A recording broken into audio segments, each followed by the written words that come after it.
Lietuvos vienybė težydi.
Kokios emocijos taptis čempionu didžiosios taurės?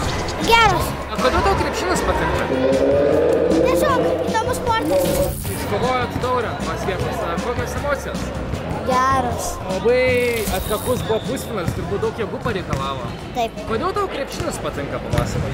Nes mano brolis jį žaidžia. Buvo sunkus turnyras, Taip. turbūt daug jėgų pareikalavo. Taip.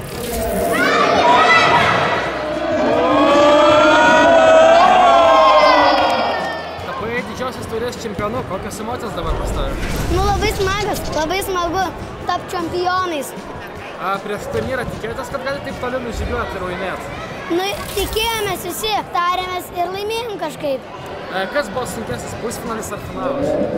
Labai sunkus buvo finalas, labai buvo aukšta gynyba, labai sunku buvo mest taškus, bet kažkaip mes sugebėjom taip įveikti. Daug jėgų pareikalavo visas turnyras.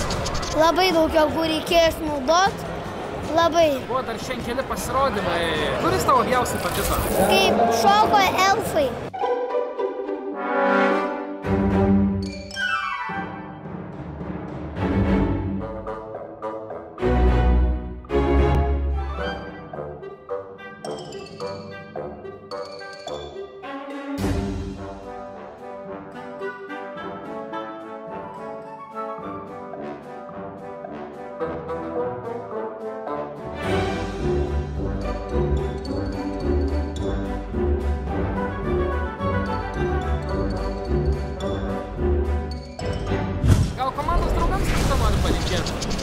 Norėčiau labai, kad būtų labai stiprus, niekada nepasiduotų ir kiekvienus turnyrus laimėtų.